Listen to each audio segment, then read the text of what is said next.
بسم الله الرحمن الرحيم. الحمد لله نحمده ونستعينه ونستغفره ونؤمن به ونتوكل عليه ونعوذ بالله من شرور أنفسنا ومن سيئات أعمالنا. من يهده الله فلا مضل له ومن يضلل فلا هادي له. ونشهد أن لا إله إلا الله وحده لا شريك له. ونشهد أن سيدنا محمد وعلى آله وأصحابه ومن تبعهم بإحسان إلى يوم الدين. أما بعد، فقد قال الله تعالى بعد أعوذ بالله من الشيطان الرجيم. بسم الله الرحمن الرحيم. يا أيها الذين آمنوا اتقوا الله حق تقاته ولا تموتن إلا وأنتم مسلمون.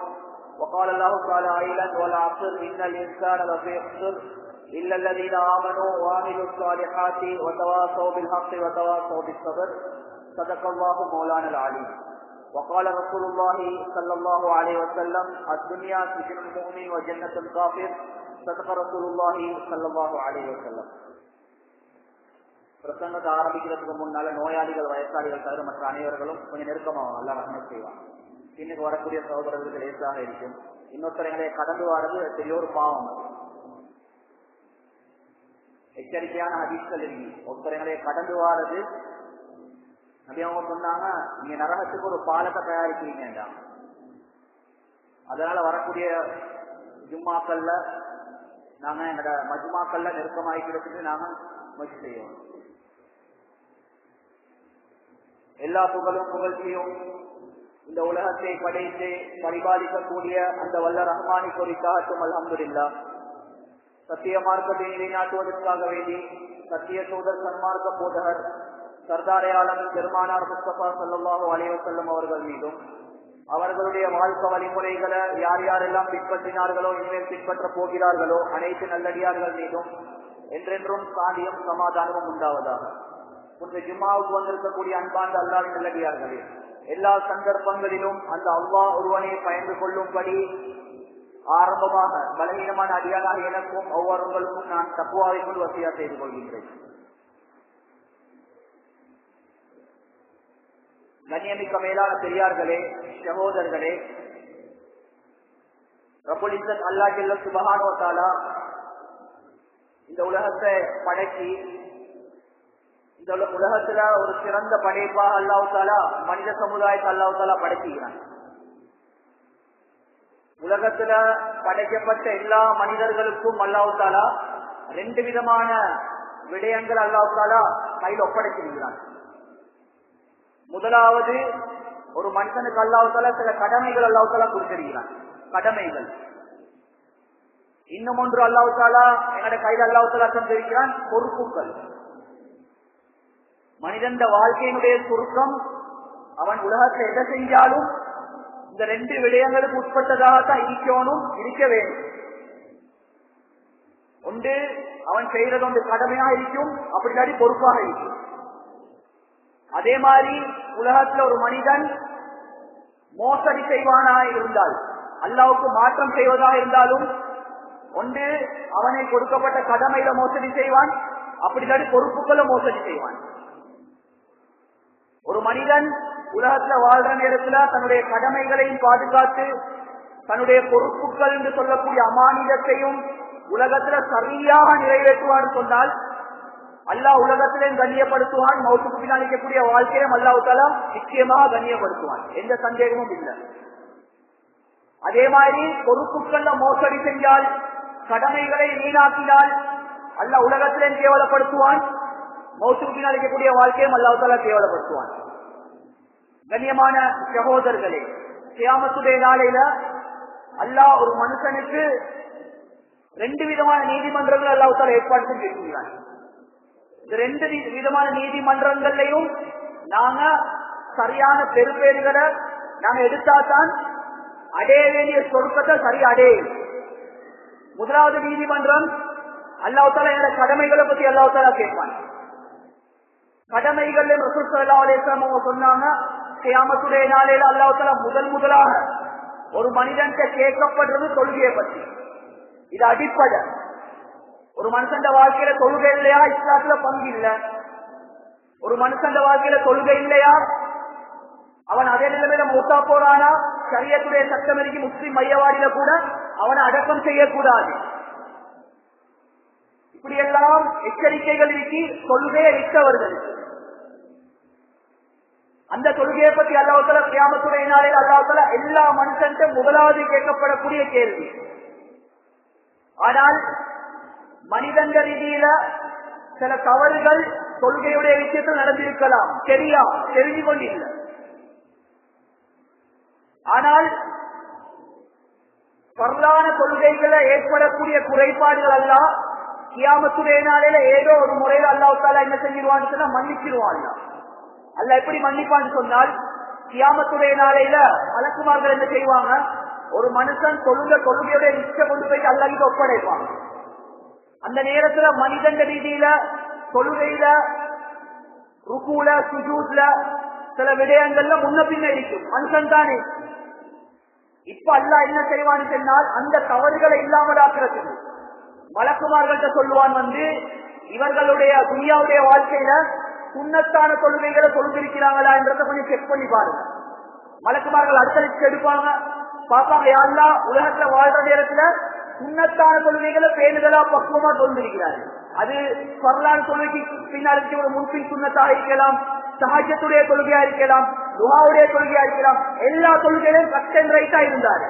இப்ப அல்லாஹ் என்ன தெரியுமா செய்வான், கியாமத்துடைய நாளையில பரலான தொழுகையில் இருக்கக்கூடிய குறைபாடுகளை சுன்னத்தான தொழுகைகளை கொண்டு அல்லாத அடக்கிட்டு அல்லாத மன்னிச்சிருவான். இப்ப ஏதோ ஒரு முறையில மனிதன் அதுல குறைபாடு செஞ்சாலும் அந்த நீதிமன்றத்திலிருந்து தப்பி கொலைச்சி என்ன செஞ்சிருவான், பேசுவான். இரண்டாவது நீதிமன்றம் இருக்கு, டே ஆஃப் ஜட்ஜ்மென்ட். அதுதான் பயங்கரம். அதுதான் கண்ணியமான சகோதரர்கள் எங்களோட பொறுப்புகளை பற்றி கேட்கக்கூடிய நீதிமன்றம். எங்களுக்கு தரப்பட்ட அமானிதங்கள், எங்களுக்கு தரப்பட்ட பொறுப்புகள், இதை பற்றி அல்லாஹ் கேட்க போறான். எல்லாத்துக்கும் இதை கேட்பான் அல்லாஹ் தஆலா. இந்த பொறுப்புகளுடைய விஷயத்துல தப்பி தவறியாவது ஏதாவது சின்ன குறைபாடா இருந்தாலும் அல்லாஹ் முதலாவது நீதிமன்றத்துல பரலான கொள்கையுடைய குறைபாடு இல்லாமல் ஆக்கின மாதிரி பொறுப்புகள் விஷயத்துல குறைபாடு செஞ்சால் அதனுடைய குறைகள் அடைக்கிறதுக்கு சுன்னத்தான பொறுப்புன்னு சொல்லி அங்கே இல்லை. குறைபாடு செஞ்சா செஞ்சேதான், மோசடி செஞ்சா செஞ்சேதான். அதுக்கு பின்னால ரத்த கண்ணீர் வடிச்சாலும் அல்லாஹ் ஒருபோதும் மன்னிக்கவே மாட்டான். இதுதான் சொல்லுவாங்க ஹுக்குமுல்லா ஹுக்குமுல் இபாத். அல்லாஹ்வுக்கு செய்ய வேண்டிய கடமைகள், அடியார்களுக்கு செய்ய வேண்டிய கடமைகள். அல்லாஹ்வுக்கு செய்ய வேண்டிய கடமைகள்ல அல்லாஹ் தஆலா மன்னிப்பான். அடியார்களுக்கு செய்ய வேண்டிய கடமையில குறைபாடு செஞ்சால் அதுக்கு அல்லாஹ் பொறுப்பு இல்ல. கியாமத்துடைய நாளில் எங்களையால யார் யாரெல்லாம் உலகத்தில் அநியாயம் செய்யப்பட்டார்களோ இவர்கள் அனைவர்களும் எங்களுக்கு முன்னால நிற்கத்தான் போறாங்க. ஸல்லல்லாஹு அலைஹி வஸல்லம் சொன்னாங்க, கியாமத்துடைய நாளில் ஆகப்பெரிய பங்களோட்காரன் இவனாகத்தான் இருக்கும். மழை போல அமல் செஞ்சிருப்பார், தொழுந்திருப்பாரு, அமல் செஞ்சிருப்பார், எல்லாம் செஞ்சிருப்பாரு.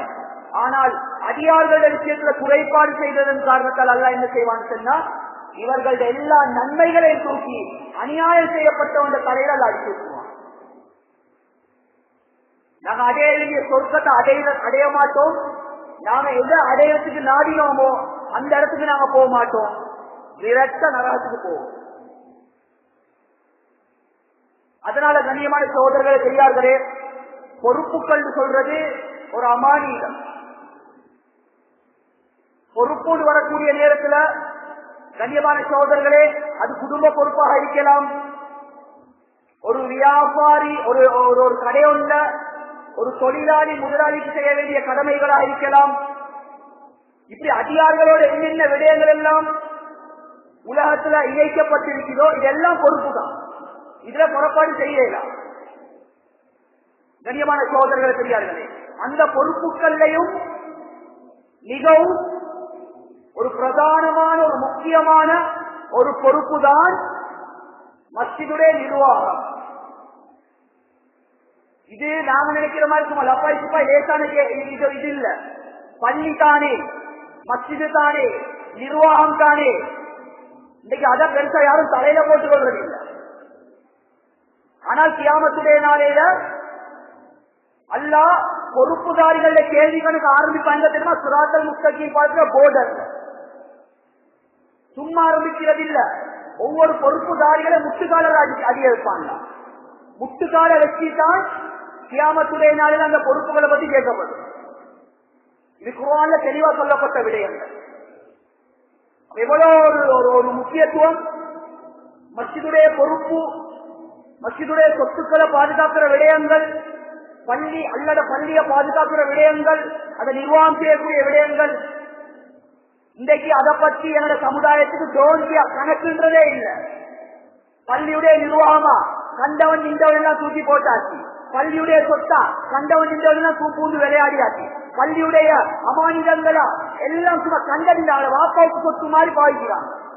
மன்னிச்சுக்கோங்க அப்படி பேசுறது கண்ணியமானவர்களே. சமுதாயத்தை அல்லா பாதுகாக்கும், அல்லா பாதுகாக்கும். ஹதீஸுடைய கருத்துல ஒரு விஸ்வாஸ் குச்சியுடைய அளவு சரி. ஒரு மனுஷன் உலகத்துல குறைபாடு செஞ்சிருந்தால் கியாமத்துல அதை பத்தி கேட்கப்படுமா? 100 ரூபாய் கடன் ஒத்தலுக்கு எங்க கொண்டாடிக்கும் தெரியா, யாருக்குமே தெரியா. இதே நேரத்தில் மௌத்தா போனாரு. கியாமத்துடைய நாள் அந்த 100 ரூபாய்க்கும் கணக்கு காட்டணும் மக்களுடைய மைதானத்துல. சாதாரண ஒரு கொடுக்கல் வாங்க. பள்ளியுடைய சொத்துல மோசடி செஞ்சா, பள்ளியுடைய சொத்தை பாதுகாக்கிற விஷயத்துல மோசடி செஞ்சா. அதனால கண்ணியமான சோதரர்களே பெரியார்களே, மஸ்ஜித் சொல்றது அல்லாஹ் எனக்கு தந்த பெரியோரு நியாமத், பெரியோரு அருட்கொடை. உலகத்துல மஸ்ஜிதமாய் ஒரு நியாமத், ஒரு அருட்கொடை உலகத்துல வேற எந்த இடத்துலயுமே இல்லை, எங்கேயுமே இல்லை. அஹப்புல் பிலாதில் அல்லாஹ் மசாஜிதுஹா. நபி அவங்க சொன்னாங்க, அல்லாஹ் பூமிக்கு மேலாலே அல்லாஹ் விரும்பக்கூடிய ஒரு இடம் இருக்கும் சொன்னால் அல்லாஹ்வுடைய மஸ்ஜித் சொன்னாங்க. பள்ளி அவ்வளவு பொறுமதியான உலகத்துடைய அடிப்படையில கண்ணியமான சோதனை உலகத்திலே கிட்டத்தட்ட 36 லட்சம் மஸ்ஜிதுகள் இருக்கு. 36 லட்சம். எங்களை நாட்டை எடுத்துக்கொண்ட 2500க்கு மேற்பட்ட மஸ்ஜிதுகள் இருக்கு. பக்கத்து நாடு இந்தியா எடுத்துச்சுன்னா 3 லட்சம் பள்ளி இருக்குது. இப்படி ஒவ்வொரு நாடு ஸ்டடிஸ்டடியோ பார்க்கக்கூடிய நேரத்தில் பள்ளிகள் ஏராளமான முறையில் இருக்கு. சுப்ஹானல்லாஹ். அதனால மஸ்ஜித் இது ஒரு பொறுமதியானது. அதே மாதிரி மஸ்ஜிதோட யார் யாரெல்லாம் தொடர்பாக இருக்கிறார்களோ இவர்களும் அல்லாஹ்வுடைய பாதையில ஆக பெருமதியானவர்கள். ரசூலுல்லாஹி ஸல்லல்லாஹு அலைஹி வஸல்லம் அவங்க சொன்னாங்க, ஒரு மனிதன் அதிகமாக பள்ளிக்கு போயிட்டு வராரு, இந்த நேரம் பள்ளியோடே தொடர்பாக இருக்கிறார். அவருடைய தொழிலும் அவருடைய குடும்பமும் அவருடைய இந்த பள்ளியுமா தான் இருக்கிறாரு. வேற யாரும் ஊடுபடாய் பார்க்கறது இல்ல, வேற யார் எந்த வேலையுமே இல்லை. நபியமாக செஞ்சாங்க, இந்த மனுஷனை பார்த்து செல்லுங்க ஈமான்தாரி,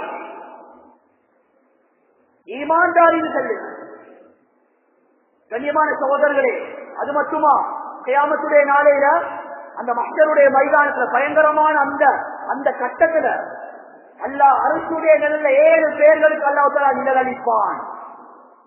அவைகளில் ஒன்றுதான் ஸல்லல்லாஹு அலைஹி வஸல்லம் சொன்னாங்க, யாருடைய உள்ளம் பள்ளியோட கனெக்டாக இருக்குமோ, தொடர்பாக இருக்குமோ, இவர்கள் கியாமத்துடைய நாளில் அரசுடைய நிலையிலே இருப்பார்கள்.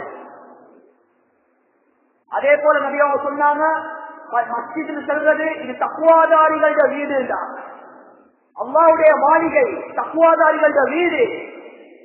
அதே போல மஸ்ஜிதுடைய விடயத்துல யாரு தன்னுடைய சொந்த தள்ளி ஹலாலான முறையில சம்பாதிச்சு அதை செலவழிக்கிறாங்களோ, அது 100 ரூபாய் செலவழிச்சாலும் சரி, 1 லட்சம் செலவழிச்சாலும் சரி, அல்லாஹ் கியாமத்துடைய நாளையில அவர்களுக்காக ஸ்பெஷலா சொர்க்கத்தில் ஒரு மாளிகையை கட்டுறான். ஹதீஸுடைய கருத்து. பள்ளியில ஒரு ஊட்ட முடிஞ்சிருக்கு, அதை எடுத்து போடுறாரு. கியாமத்துடைய நாளையில அல்லாஹ் சொர்க்கத்துல அதை ஊர்லின் பெண்களுக்கு எல்லாம் மகராக ஆக்குறான். சுப்ஹானல்லாஹ். ஏராளமான சிறப்புகள். கண்ணியமான சோதர்களே, பள்ளி எப்படியாப்பட்ட பள்ளியா இருக்கலாம், அது கொழும்பை சேர்ந்த சம்மாங்கத்துவ பள்ளியா இருக்கலாம், சாதாரண பள்ளியா இருக்கலாம். பள்ளியில் வரக்கூடிய நேரத்தில், மஸ்ஜித் வரக்கூடிய நேரத்தில் இது அல்லாஹ்வுக்கு விருப்பமான இடம். இதோட யார் யாரெல்லாம் தொடர்பாக இருக்கிறாங்களோ இவர்கள் உலகத்திலும் அதிர்ஷ்டசாலிகள், மௌத்துக்கு பின்னால் இருக்கக்கூடிய வாழ்க்கையிலும் அதிர்ஷ்டசாலிகள். கண்ணியமான சோதரர்களே பெரியார்களே, அதனால அல்லாஹ் எங்கட கையில பெரிய ஒரு சொத்தை அல்லாஹ் தந்திருக்கிறார். இந்த சொத்தை அந்தந்த ஊர்ல இருக்கக்கூடிய மஹல்லா வாசிகள் தான் பாதுகாக்கும். இது வெளியிலே ஒருத்தம் வந்து என்ன செய்ய மாட்டான், எங்கட பள்ளியை பராமரிக்கவும் மாட்டான், எங்கட பள்ளியை பத்தி கவலைப்படவும் மாட்டான். அவங்களோட பிள்ளைட அருமை அவங்களுக்கு பத்தி தான் தெரியும். யாரும் இன்னொருத்த பிள்ளைய பத்தி யோசிக்கிறது இல்லை. ஏந்த பிள்ளைய நல்லா வளர்த்தெடுக்கணும், ஏந்த பிள்ளைய ஒரு நல்ல இடத்துக்கு கொண்டு வரணும். அதே மாதிரி எங்களோட குடும்பத்தை நாம எப்படி அதை கட்டி காக்குறோமோ இத மாதிரி ஒவ்வொரு மனுஷன் உள்ளத்திலையும் இதே மஸ்ஜித், இது அல்லாஹ்வுடைய மஸ்ஜித், அல் மஸ்ஜிது இல்லா. மஸ்ஜித் சொல்றது அல்லாஹ்வுக்கு சொந்தமான இடம். இதை நாம நேசிக்கக்கூடியவர்களாக இருக்கணும், இதை பராமரிக்கக்கூடியவர்களாக இருக்கணும். யார் அல்லாட மஸ்ஜித பராமரிக்கிறாங்களோ, அல்லாட பள்ளியை நேசிக்கிறாங்களோ, அல்லாட பள்ளிய இபாதத்தை கொண்டு செழிப்பாக்குவார்களோ அவர்களுடைய வாழ்க்கையை அல்லாஹ் செழிப்பாக்குவான். அதனால கண்ணியமான சகோதரர்கள் பெரியார்களே, பொதுவாக சொல்லப்பட்ட ஹதீஸ்கள் தான் இவைகள். ஆனால் மஸ்ஜிதுடைய நிர்வாகம் வரக்கூடிய நேரத்துல எல்லாத்தையும் தூக்கி என்ன செய்யலாம், மஸ்ஜிதுடைய நிர்வாகத்துக்கு போடலாம். இதுக்கு குவாலிபிகேஷன் இருக்கு, குர்ஆன்ல அதை ஏராளம் அல்லாஹ் பேசியிருக்கிறான். 1000 பையனும் அதை கேட்டிருப்போம். பள்ளியுடைய நிர்வாகத்துக்கு வாரண்டா என்னென்ன இருக்கணும்.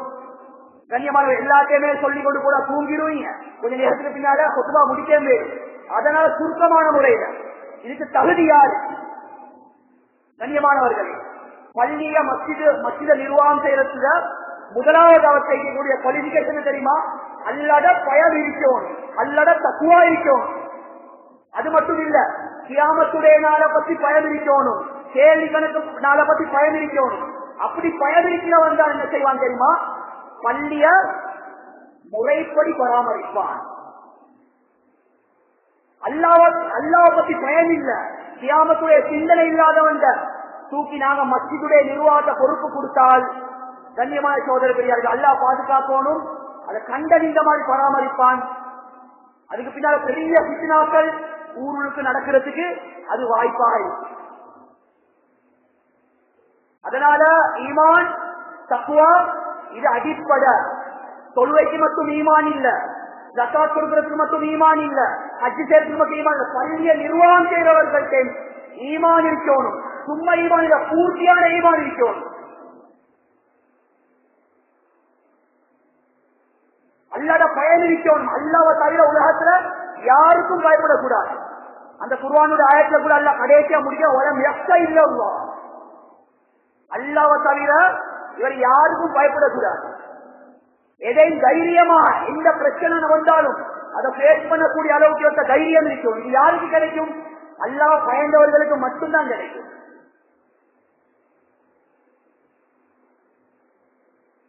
அதே மாதிரி கண்ணியமான சோதரர்களை பெரியார்களே, தொழுகைய பேணுதலான முறையில தொழுவக்கூடியவர்களா இருக்கும். வைகாமஸ்ஸலா, தொழுகையை நிலைநாட்டக்கூடியவரா இருக்கும். எந்த தப்சீர்ல இல்ல, சும்மாக்கு மட்டும் வந்து தலையை காட்டி நடக்கும். இப்ப நிர்வாகம் அப்படித்தான் இருக்கிறார். 10 நிர்வாகிகள் சொன்னா தலைவர் என்று அவர் ஆஸ்திரேலியால, செக்ரட்டரி என்று அவர் ஜப்பான்ல, பசுவா என்று நடக்கிற ஆன்லைன்ல, கிழமைக்கு சும்மாக்கு வர்றது ஒரு 2-3 பேர். அப்படி இல்லாட்டி சும்மாக்கு மட்டும் தான் தலையை காட்டி கொண்டு போற எனக்கு எலெக்ஷனுக்கு இப்படியாப்பட்டவர்களுக்கு நிர்வாகம் பண்ணி கொடுப்பாங்க. இது சும்மா போய் படம் காட்ட, நாங்க ஒரு ட்ரஸ்டி, நாங்க ஒரு தலைவர். பள்ளியை பற்றி உணர்வு இருக்கிறவன் பஜிருக்கு வருவான். 10 நிர்வாகிகள் இருக்கிறாங்களா, அவர் பஜிருக்கு வருவாரு. நிர்வாகிகள் தான் முன்சப்ல தொழுவோம். ஏன்னா நிர்வாகிகள் தொழுகையாளியா இருந்தால்தான் அவர்களை கொண்டு தான் ஊருக்கு ரஹ்மத் இறங்கும். பஜிர் இல்லாம மொத்தம் தூங்குறாங்களா, தொழுகையை பத்தி அக்கறை இல்லையா, ஊருக்கு முசீபத் ஆரம்பிக்கும் அந்த நிர்வாகியை கொண்டுதான். கண்ணியமான சோதர பெரியார்களே, அதனால தொழுகைய விடயத்துல மிச்சம் பேணுதலா இருக்கும். தொழுகையுடைய விஷயத்துல மிச்சம் பேணுதலா இருக்கணும் சொல்லி அல்லாஹ் ஏற்கனவே சொன்னான்.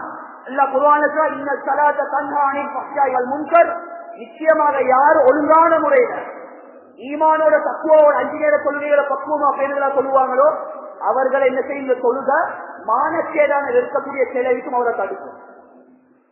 ஒழுங்கான தொழுகையாளியா இருக்கா, தொழுது தவறு செய்யறாரு என்று சொன்னா அவரோட தொழுகை கபூலியத் இல்லை.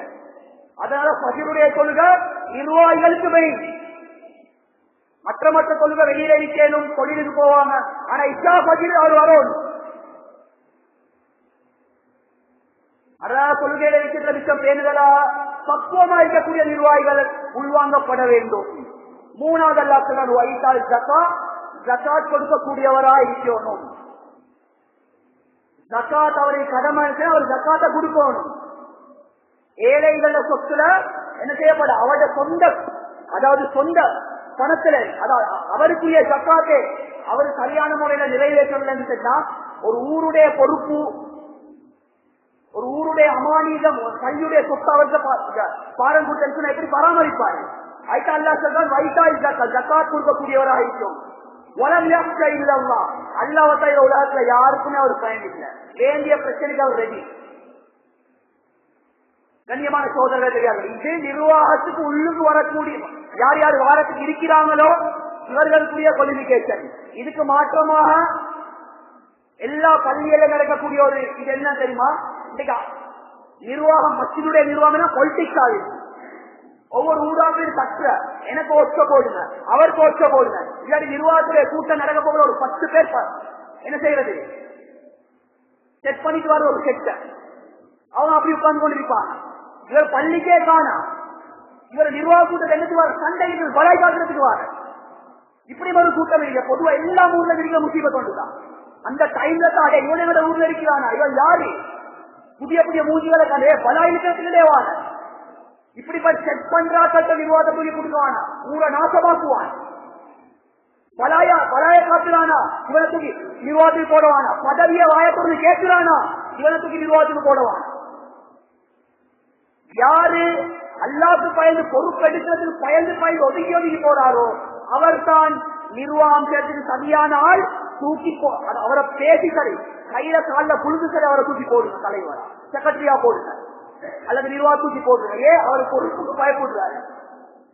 பதவிய வாய தொடர்ந்து கேட்கிறார்கள் அவருக்கு அல்லட பயமும் இல்ல, மறுமையுடைய சிந்தனையும் இல்ல. வெறுமனே அவருக்கு வச்சு பேரை போட்டுக் கொள்றதுக்காக வேண்டி ஏதோ ஒரு லாபத்தை சொல்லுவார்.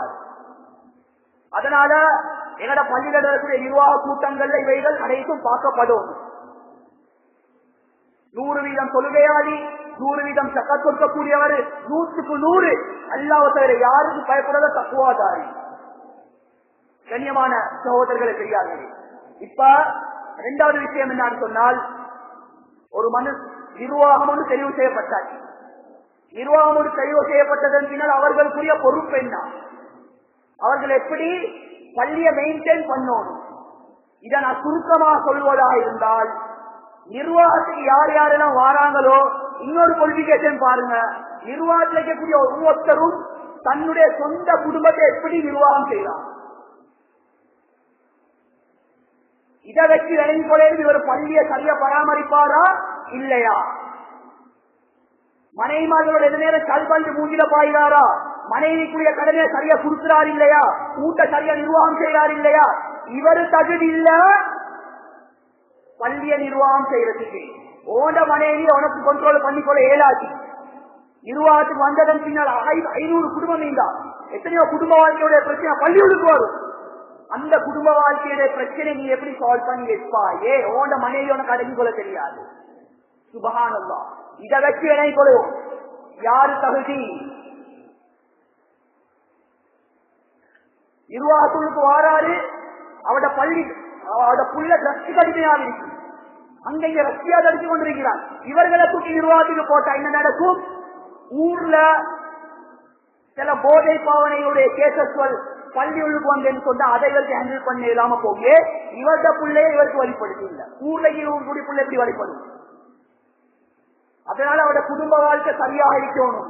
மனைவிக்குரிய ஹக்கு, பிள்ளைகளுக்குரிய ஹக்கு, அதே மாதிரி குடும்பத்தை அழகான முறையில அன்பாக இரக்கமாக ரசூலுல்லாஹ்வுடைய வழிகாட்டல்ல குடும்பத்தை சரியா யாரு மெயின்டைன் பண்றாங்களோ இவர்களுக்கு பயப்படாம நிர்வாகத்துல பொறுப்பை தூக்கி கொடுங்க.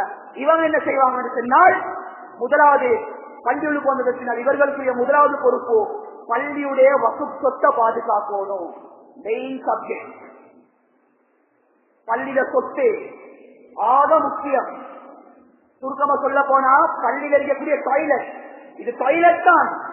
இந்த டாய்லெட்டாக இருந்தாலும் இந்த டாய்லெட்டை பாதுகாக்கிற விஷயத்தில் அல்லாஹ் பயப்படுவார். இன்னைக்கு பள்ளியுடைய டாய்லெட் எல்லாம் பொது டாய்லெட்டாக பேசிட்டு சில பள்ளி அல்ல. ரோட்ல போறவன் வாரவன் எல்லாம் வந்து வாரான், மலத்தை கழிக்கிறான் போறான். இது வகுப்புடைய சொத்தே, இது கியாமத்தினால கேட்கப்படுமே. கண்ணியமானவர்களே, நான் பெருசாக தலையில போட்டு சட்டத்தை சொல்றேன். பள்ளியில ஹவுல் கட்டப்பட்டு, ஹவுல் சரியா பார்த்தா இந்த ஹவுஸ் யாருக்கு திறமை கட்டப்பட்டிருக்கு? பிரயாணிகளுக்காகவே. சஃபராணிகள் வரக்கூடிய நேரத்தில் திடீர்னு சும்மாவுடைய டைம் வந்து சொல்லியாது, அவன் ஒர்க் பண்ணணும், அவங்க ஒழுங்கெடுக்கணும். இவர்களுக்காக கட்டப்பட்டதான் பள்ளியுடைய ஹவுஸ். அப்ப ஊர் மக்கள் என்ன செய்யணும்? சரியான முறை வீட்டுல இருந்து அவர் உணவு செஞ்சுட்டு என்ன செய்யணும்? பள்ளியை நோக்கி வரணும். இதுக்குதான் ஆதி. அது அவங்க சொன்னாங்க, வீட்டுல ஒருத்தர் உணவு செஞ்சு போட்டுட்டு அவர் பள்ளியை நோக்கி வராரு. பள்ளிக்கு வரக்கூடிய வைக்கக்கூடிய ஒவ்வொரு ஸ்டெப், ஒவ்வொரு அடிக்கும் அல்லாஹ் ஒரு பாவத்தை மன்னிக்கிறான், ஒரு நன்மை எழுதுகிறான், சொர்க்கத்தில் ஒரு அந்தஸ்தை அல்லாஹ் உயர்த்துகிறான். அதனால இந்த விஷயத்துல நிச்சயம் பேணுதலா இருக்கணும். வசூலுடைய சொத்தங்களை கண்ட இந்த மாதிரி எல்லாம் பாதிக்கிறார். பள்ளியில் வைக்கக்கூடிய இந்த டிபாசிட் பண்ணின பணங்கள் அது பாதுகாக்கப்படும். ஏக செல்றன்னு சொன்னால் நிறைய பள்ளிகள்ல நடக்கிற, நான் இங்க மட்டும் எங்க போனாலும் பேசுற என்ன தெரியுமா, சில செல்வந்தர்கள் என்ன செய்யற, அவங்களோட பிசினஸில் கூட ரோல் அடிக்கல. பச்சை அநியாயம். பள்ளியுடைய சொத்தை யாரு தன்னுடைய பிசினஸ் கூட ரோல் அடிப்பாங்க, அதை ரோல் சுத்துவாங்களோ அல்லா பாதுகாக்கணும். பரம்பரை அது பாதிக்கும். இது மக்களுடைய சொத்து. அப்படி பள்ளி வைக்கிற நிர்வாகி ஒரு 10,000 ரூபாய் தேவை, 20,000 ரூபாய் தேவை, இவர் என்ன செய்யற, தலைவரை போல அடிச்சாச்சு ஒரு 10,000 ரூபாய் கடன் தான். இப்படி எல்லாம் அடிக்கலாம் பள்ளி சொத்துல இருந்து. பெரிய அநியாயம் அது.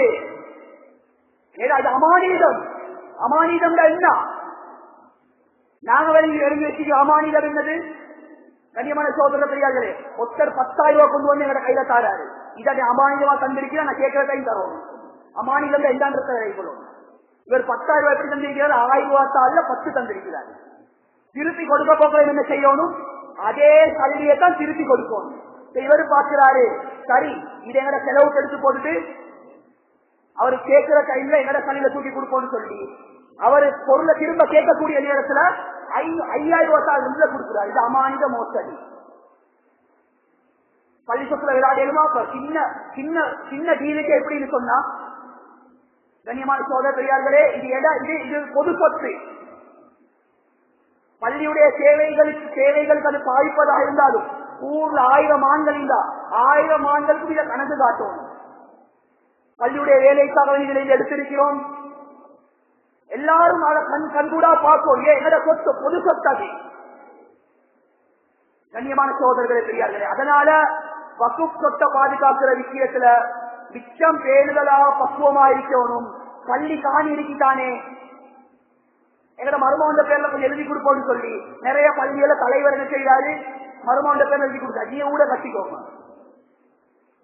இப்படின்னு இருக்கிறார். இதெல்லாம் நடக்காது இல்ல, உள்ள துணியால நடக்கிறது. சுப்ஹானல்லாஹ். எந்த அளவுக்கு எங்கட சமுதாயம் ஒரு கீழ்த்தரமான ஒரு சமுதாயமா இருக்குன்னு சொன்னா, மையத்தை அடக்கிறதுக்காக வேண்டி கொடுக்கப்பட்ட அந்த மையவாணி இதை கூட விட்ட சமுதாயம் நடக்கும் நாட்டில் இதை வச்சு அரசியல் செஞ்சார்கள். ஒரு பயம் ஒன்று இல்லையா? அதே மையவாடியே நாம் அவுட்டா போனதன் பின்னால 4 பேர் எங்களை சுத்தி கொண்டு மண்ணுக்கு மேல வைப்பாங்களே, கியாமத் இதை பத்தி கேட்டு கொடுமே இல்ல, அதெல்லாம் இல்ல. அந்த அரசியல் அல்லாஹ் பாதுகாக்கணும். கண்ணியமான சோதரர்களை பெரியார்களே, அதனால பள்ளி சொத்தை பாதுகாக்கிறது ஒவ்வொரு நிர்வாகிகள் அது கடமை. இது நிர்வாகிகளுக்குரிய முதலாவது பொறுப்பு. உள்ளுக்கு வந்ததன் பின்னால் 2வது பொறுப்பு என்ன சொன்னா, கண்ணியமான சகோதரர்களே பெரியார்களே, ஊர்ல கண்ணியமான சகோதரர்களே ஒரு 500 குடும்பம் இருந்தேன்னு சொன்னா, சுருக்கமா சொல்ல போன ஒரு 100க்கு 80% குடும்பம் வறுமை கோட்டுக்குள்ள இருப்பாங்க. அந்த வறுமையில் இருக்கக்கூடிய மனிதன் வட்டில கைய வைக்காம அவனை பாதுகாக்கிறது நிர்வாகிகள பொறுப்பு. விபச்சாரத்துல போகாம இருக்கிறதுக்கு அந்த பெண்களை பாதுகாக்கிறது நிர்வாகிகள கடமை. வெளிப்படையா சொல்ல போனா கண்ணியமானவர்களே, எனக்கு இந்த ஏரியா பத்தி ஒன்றுமே தெரியாது, மன்னிச்சுக்கோங்க, நான் பொதுவா சொல்றேன். நிறைய பள்ளியில விதவை கணவனை இழந்தவர்கள் விபச்சாரத்துல வைத்துக் கொண்டிருக்கிறாங்க. நான் யோசிக்கணும், ஏந்த ஊர்ல ஒரு விதவை பெண் கஷ்டம் சொல்லி ஏந்த ஊரை கடந்து பக்கத்து ஊருக்கு போயிட்டு அந்த நிர்வாகிகிட்ட சொல்லி தன்னுடைய தேவையை கேட்கக்கூடிய அளவுக்கு நாங்க வச்சிடப்படாது. இது ஓண்ட ஊர், ஓண்ட பள்ளி, உனக்குரிய ஒரு ஹக்கு இருக்கு. அதனால விதவை பெண்கள் அவங்களுக்கு என்ன தேவை, அதுக்குண்டான ஏற்பாடுகளை செஞ்சு கொடுக்கணும். அப்படி இல்லாட்டி சிலால போனா அல்லாஹ் பாதுகாக்கணும். எல்லா நிர்வாகிகளும் அந்த பாவத்தை சுமக்கணும். வருமானம் சொல்றது கொள்ளாத சாமான். சுப்ஹானல்லாஹ். ஒரு மனுஷன் வறுமை சுட்டிதான் வட்டியில கைய வைக்கிறான். வறுமை சுட்டிதான் வறுமை சுட்டிதான் என்னென்னையோ திருடுறான், மங்கொள்ள அடிக்கிறான், அதை விற்கிறான். எங்கட ஊர்ல ஒருத்தன் பாபுல் தட்டு போட்டான்னு வச்சு ஒரு பாபுல் தட்டு பீரா கட்ட போட்டு வச்சு வரும். உண்மையிலே போதை வச்சுக்க விற்கிறது அதை ஹராமாக்கப்பட்டு அவன் வயிற்று போல இருக்கும். ஒரு நிர்வாகி கண்ட என்ன திரும்ப செய்யணும். நீ என்னத்துக்கு பாபுல் வச்ச, என்னத்துக்கு வீடா வச்சார், இதெல்லாம் விட்டு ஹராமான தொழில். உனக்கு சொல்லி ஒரு தொழிலுக்கு ஒரு கேபிட்டல் வந்த காரன் நீ பள்ளிக்கு வாடி சொல்லி அவனுக்கு தொழிலுக்கு நான் ஏற்பாடு செஞ்சு கொடுக்கறது நிர்வாகிகளோட கடமை. எத்தனை ஊர்ல செய்யறாங்க. பெருமனே சண்டை வசூலிக்கிறதுக்கு மட்டும் நிர்வாகிகள் அல்ல. நோம்பு வந்தா கஞ்சி கொடுக்கறதுக்கு மட்டும் நிர்வாகிகள் இல்ல. அசரத் மக்களுக்கு சம்பளம் கொடுக்கறது மட்டும் நிர்வாகிகள். இவைகளும் பொறுப்பு. அதனால வறுமை கோட்டை கீழால வாழக்கூடிய மனுஷனை என்ன செய்யணும், அவர்களோட கஷ்டத்தை நீக்கக்கூடிய நிர்வாகிகளா இருக்கணும். இது 2வது கடமை. 3வது கடமை என்னன்னு சொன்னால், அந்த மஸ்ஜிதுடைய நிர்வாகிகள், ஊர்ல இருக்கக்கூடிய உலமாக்கள், பள்ளியுடைய இமாம் முஅத்தின், இவர்களை கண்ணியப்படுத்தக்கூடியவர்களா இருக்கணும். இவர்களை கொண்டு இஸ்லாத்தை ஊர்ல ஹயாத்தாக்கணும். ஏண்டா 8 வருஷம் 9 வருஷம் ஓடி முடிச்சுட்டு வந்தது இன்னொரு ஊருக்கு இல்ல. முதலாவது ஏத ஊர், ஏத புள்ளமாய், ஏத குடும்பம், ஏத ஊர், அந்த அமானிதத்தை சுமந்து கொண்டு வாரார். ஆனா இன்றைக்கு என்ன நடந்திருக்கிறது தெரியுமா? சில பள்ளி இல்ல, இந்த பெருமைக்கு பெறாட்டிகளை கேசல் கொண்டு இருக்கிறேன். ஊர்ல 10 உலமாக்கள் இருக்கிறார். அதெல்லாம் வெற்றி போட்டிவர் பெரிய பெரிய முக்தியும் பெரிய பெரிய ஆட்களை வெளியில இருந்து பயம் எடுக்க வானான்னு சொல்ல வரல. அப்படி ஒதுக்கியாச்சு அவங்க. இப்படி ஒதுக்கக்கூடிய நேரத்தில் அவர்களை கொண்டு என்ன செய்ய நடக்காது, நலவுகளை எதிர்பார்க்கலாம். கடைசியில் என்ன நடக்கும்? ஊர்ல நிறைய கணக்கெடுக்கிறா இல்ல, ஊரை விட்டு போவாரு, ஒரு கஷ்டவாதியா இருப்பாரு, கஷ்டத்துக்கு உதவுது இல்ல, மகல்ல உதவுது இல்ல, வெளிநாட்டுக்கு ஏறுவாரு, ஐடிக்கு மேல மசூரா பண்ணி வேலை இல்லை. அந்த பௌலவிய பாரு, ஜமாத் போனவரம் பள்ளியோட தொடர்பு இல்ல, குறை பேசுறதுக்கு முன்னால ஏன் அப்படி போனாரு, இத பேசுங்க, ஏன் தூரமா இல்லாது இத பேசுங்க. குறை பேசி நிற்கவான். நலவுகள் ஏதோ அதை செய்ய. குர்ஆன் மதரசாவுடைய விடயங்கள் எங்களோட பிள்ளையோட எதிர்காலம். உலமாக்களோட சேருங்க, அவங்களோட ஃப்ரெண்ட்லி ஆகுங்க. பிள்ளைகள மதரசாவுடைய விடயத்தை நாங்க எப்படி முன்னேற்றலும், ஒரு சாலியான புள்ளை எப்படி உருவாக்குறது, இது எல்லாத்தையும் என்ன செய்யணும், உலமாக்களோட இருந்து மசூரா பண்ணணும். அவங்களே கொண்டு என்ன செய்யணும், இஸ்லாத்தை ஊர்ல ஹயாத்தாக்கக்கூடியவர்களா இருக்கணும். அதே போலதான் மஸ்ஜிதுடைய இமாம்கள், முஅத்தின்கள், கண்ணியமான சோதரர்கள் இன்னைக்கு உலகத்துடைய மட்டத்துல ஆக வறுமை கோட்டை கீழே இருக்கக்கூடியவங்க உலமாக்கள் எல்லாரும் அல்ல, ஏதோ 125,000 பேர் நல்லா இருக்கிறாங்க. கண்ணியமானவர்களே, சம்பளம் போதாது. கொடுக்கிற சம்பளம் யாரும் கோச்சு குறவான கொடுக்கிற சம்பளம் போதாது. நான் ஒரு நிர்வாகத்தில் இருக்கக்கூடிய ஒருத்தன் எங்கட பள்ளியில அந்த அனுபவத்துல பேசுறேன். நான் யோசிக்கணும், எனக்கு மாசத்துடைய சம்பளம் 1 லட்சம் சொன்னா, 1 லட்சம் எனக்கு செலவு போகுதுன்னு சொன்னா அதுல ஒரு 80,000 குறைஞ்சது. அப்படி சரி கொடுக்கறதுக்கு எனக்கு ஒரு எண்ணம் ஒன்று வரும். ஏண்டா உலமாக்கள கொண்டாட்டிமார்கள் கட்டிசா பொறிக்கணும், நீங்க எண்ணெயில தான் பொறிக்கணும், தண்ணியில பொறிக்கணுமா ஏலாது. இறச்சி கடைக்கு போனேன்னு சொன்னா 1 கிலோ இறச்சி எவ்வளோ 2000 ரூபாய். அசுரத்து 6500 ரூபாய் கொடுப்பானா? இல்ல. பஸ்ல போகக்கூடிய நேரத்துல கூட்டுக்குமா 6000 இடத்த கொடுப்பானா? அப்படி ஒன்றும் இல்ல. அதெல்லாம் அந்த மதத்தவர்கள். என்னோட உலமாக்கள் சரி, இந்த நாட்டை பொறுத்து அது ஜம்மியத்துலமா உலமாதான் பிரச்சனை இல்ல. யாரு சொன்னாலும் இந்த பிரச்சனை இல்ல. உலமாக்கள் ஒரே ஏற்பாடு இல்ல. அவன் பொக்கெட் நிறைஞ்சா சரி, அவன் செட்டில் ஆகினா கோல்ட் ரோட்ல ஊடு, அங்க ஊடு, இங்க ஊடு, மத்த ஆய்வை பத்தி கவலை இல்ல. அவரு சீட்ல குந்தி கொண்டு பணக்காரன் கீழே வச்சுக்கொண்டு. கண்ணியமான சோதரன் இப்படி இருக்கப்படாது. என் ஆளின் நல்லா இருக்கணும். என் ஆளின் ஒரு இமாம் எப்படி கண்ணியப்படுத்தணும், அவருக்கு பள்ளியால ஊர்வாசல் எடுத்து கொடுக்கணும். பள்ளி பள்ளியால ஏண்டா நிச்சயம் பள்ளி அல்ல, நிர்வாகத்துக்கும் உலமாக்களுக்கும் எப்ப கொள்ளுறேன்னு சொன்னா என்ன லீவ் பிரச்சனை, வேற ஒன்றுமே இல்லை. 4 நாள் லீவ், 5வது நாள் கொண்டாடிக்கு தலைவலி கால் பண்றாரு, அதுல அப்படியே நின்றுக்கோங்க. அப்படியே நின்றுக்கோங்க. அப்படி இல்லாட்டி நியூக்கு போறண்டு அவருக்கு உண்டான செப்பரேட்டான டேட்ல அவரு போகும். இது சில பள்ளியில டேட் கொடுத்திருக்கிறார்.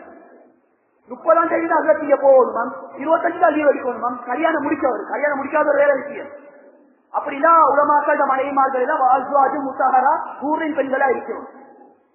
அவங்க அந்தந்த அவங்களோட மனைவிமார்களுக்கும் பீரியட் வரும். ஓப்பனா செல்ல போனா அவர் அதுக்கேற்ற மாதிரி செட்டப் செஞ்சு கொடுத்தா என்ன செய்யணும். 26 நாள் இந்த ஊருக்கு ஹிட்மத் செஞ்சிருக்கிறார். 4 நாள் லீவ் அவர் போகணும். அவருக்குரிய டேட்ல எங்களுக்கு சட்டம் போடாது. ஒரு பள்ளியில ஏரியால போர்டு போட்டுருக்கு. அசுரத் எங்க போறேன்றாலும் எழுதிட்டே போகணும். ஒரு முறை அசுரத் என்ன செஞ்சாராம், இது சரிவராத கூட்டில் இல்லாமல் ஆக்கணும்னு சொல்லி என்ன செஞ்சாராம், லீவுக்கு போகல எங்க போறீங்கன்னு சொல்லி எழுதப்பட்டிருக்கு. எழுதும் தானே, என் மனைவிய நான் பாக்குறதுக்கு போறேன். 26 நாள் நான் பொறுமையா இருந்தேன். 4 நாள் என் மனைவியோட இருக்கிறதுக்கு போறேன். அதுக்கு நான் நிர்வாகிகள் வந்து பார்த்தேன்னு சொன்ன அந்த அசுரத்தை தூக்கிடுறேன். என்ன அசுரத்துக்கு ஒழுக்கம் இல்லை.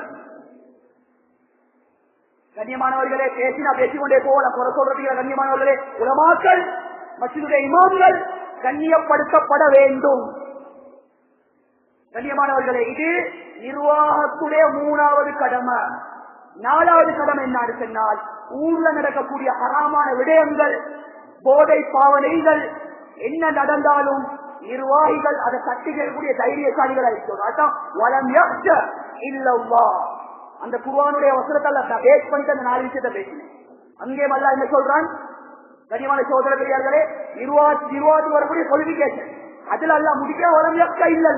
இதுல ஏன் சொல்லப்பட்ட என்ன தெரியும் கண்ணியமானவர்களே, ஊர்ல நடக்கக்கூடிய பாவத்தை தட்டி கேட்கக்கூடியவரா இருக்கணும். போதை வஸ்துக்கள் பாவனையா, அதுக்கு எங்கட ஊர்ல என்ன சட்ட நடவடிக்கை எடுக்கலாம், எங்கட போதையிலிருந்து எங்கட பிள்ளைகளை எப்படி பாதுகாக்கிறது, அன்பாக இறக்கமா வைபவத்துல இல்ல, அன்பாக இறக்கமா அனுபவம். சிகரெட் குடிக்கிறவர் பள்ளி நிர்வாகத்துக்குள்ள இருந்தா அவருக்கு அதை பத்தி சிக்கர் வராது. இவர் இந்த நேரம் ஊதி இருக்கிறாரு, போதை வஸ்துக்கள் பாய்க்கிறத பத்தி அவருக்கு கவலை வராது. அதனால சிகரெட் குடிக்கிறார்கள் தூக்கி நிர்வாகத்துக்கு போட்டுருவாங்க. கனிவான சகோதரர்களே பெரியார்களே, பாவத்தை தடுக்கக்கூடியவர்களாக, பாவம் இல்லாத ஒரு சமுதாயம் இந்த ஊர்ல உருவாக்கக்கூடிய தைரியசாலிகளா இருக்கணும். இது நிர்வாகிகளோட கடமை. கண்ணியமான சகோதர பெரியார்களே, அதனால நான் ஆரம்பத்துல சொன்ன குர்ஆன்ல வரக்கூடிய விடயம் ஒரு நிர்வாகம், கண்ணியமான சகோதரர்களே, உள்ளுக்கு வாரத்துக்கு என்ன கொள்கை செய்யணும், வந்தா அவன் என்னத்தை செய்யணும். இந்த 2 இன்ஷா அல்லாஹ் கொஞ்சம் நாங்க மண்டைக்கு எடுத்து கண்ணியமான சகோதரர்களே, வரக்கூடிய நிர்வாகத்துடைய கூட்டத்துல நாங்க என்ன செய்யணும், அல்லாத பள்ளி அல்லாத மஸ்ஜித் ஒழுக்கங்களை பேணி நிர்வாக கூட்டங்களை நாங்க செய்யறது, தெரிவு செய்யறது, நல்ல சாலியானவர்கள் கண்ணியமானவர்கள் கடைசி சொல்லி குர்ஆன் முடித்துக் கொள்வேன். நிர்வாகத்தை சரியாக செஞ்சா கண்ணியமானவர்கள் அனுபவப்பட்டவர்கள் சொல்றாங்க, அதுல கிடைக்கிற பரக்கத் அது சொல்லி முடிக்கிறாது. சரியா செய்யலன்னு சொன்னா அதன் மூலம் வரக்கூடிய முசீபத்தும் பரம்பரைய காக்கும். உமர் இப்னு அப்துல் அஜீஸ் ரஹிமஹுல்லாஹ் 2.5 வருஷம் ஆட்சி செஞ்சாங்க. சுப்ஹானல்லாஹ், எப்படியாப்பட்ட நிர்வாகம் சொன்னா உமர் இப்னு அப்துல் அஜீஸ் ரஹிமஹுல்லாஹ் நிர்வாகத்தை பாரம்பரிய போல ஊர்ல எல்லாரும் கஷ்டவாதிகள். எப்ப அவங்க 2.5 வருஷம் ஆட்சி செஞ்சுட்டு மவுத் அடைகிறாங்களோ, ஊர்ல இருக்கக்கூடிய மக்கள் எல்லாத்தையும் அல்லாஹ் தஆலா ஜக்காத் எந்த அளவுக்கு சொன்னா ஜக்காத் அடிக்கிறதுக்கு அந்த ஊர்ல ஆட்கள் இல்லை. அப்படி அவருடைய செல்வாக்குடையவர்களாக உருவாக்கிட்டு ஏன்னா மக்கள் யாருக்கிட்ட பிச்சை கேட்கப்படாது, வறுமையில வாழக்கூடாது, ஒரு முயற்சியை செஞ்சாங்க. மாஷா அல்லாஹ், ஒரு முன்னேற்றத்தை உண்டாக்கிட்டு மௌத்தா போனாங்க. அப்துல் அஜீஸ் ரஹிமஹுல்லாஹ் மௌத்தா போயிட்டாங்க. கபூர்ல அடக்கம் செய்யறதுக்காக வேண்டி கொண்டு செல்லப்படுது. கிதாப் எழுதுற கண்ணியமான சகோதரர் பெரியார்களே, வானத்தில இருந்து அல்லாஹ்வுடைய இறைநேசர்களுக்கு அல்லாஹ் அப்படித்தான் உதவியை செய்வார். ஒரு லெட்டர் உள்ள புழு, அந்த லெட்டர்ல எழுதப்பட்ட விடயம் என்னன்னு சொன்னால், அல்லாஹ் உமருக்கு நரகத்தில இருந்து விடுதலையுடைய பத்திரத்தை அல்லாஹ் தஆலா அளித்தான். ஏன் செஞ்ச நிர்வாகம், சுப்ஹானல்லாஹ். இதை விட கண்ணியமான சகோதரர்கள் கிடையாது. இந்த பாக்கியம் அல்லாஹ் எங்களுக்கும் தருவான். சரியாக நிர்வாகத்தை செய்வோம், சரியா மெயின்டைன் பண்ணுவோம். அல்லாஹ் ஜல்ல சுப்ஹானஹு வ தஆலா எந்த விடயத்தை பேச வச்சானோ கேட்க வச்சானோ அதுபடி அமல் செய்யக்கூடிய பாக்கியத்தை அல்லாஹ் நம்ம அனைவருக்கும் நசீபாக்குவானா. யா அல்லாஹ், நம்முடைய பாவங்கள் அனைத்தையும் மன்னிச்சு யா அல்லாஹ், எங்களோட அனைத்து குற்றம் குறைகளை மன்னிச்சு யா அல்லாஹ், அறிந்தும் அறியாமலும் தெரிந்தும் தெரியாமல் செய்த புறா பாவங்களை மன்னிச்சு யா அல்லாஹ், எங்களோட பெற்றோர்களுடைய பாவங்களை மன்னிச்சு யா அல்லாஹ், இந்த ஊர்வாசியுடைய பாவத்தை மன்னிச்சு யா அல்லாஹ், நிர்வாகத்தை பொருந்திக் கொள்வாயா அல்லாஹ், நல்ல ஒரு தலைமைத்துவத்தை உண்டாக்கியா அல்லாஹ், உலமாக்களை அல்லாஹ் கண்ணியப்படுத்தக்கூடியவர்களா ஆக்கியா அல்லாஹ், அதே மாதிரி மத்தியிலே அல்லாஹ் கண்ணியப்படுத்தக்கூடியவர்களா ஆக்கியா அல்லாஹ், ஊருக்கு மத்தியில ஒற்றுமையை கொடுத்துறியா அல்லாஹ், ஒற்றுமை சீர்குலைஞ்சு முசீபத் இறங்கும் யா அல்லாஹ்.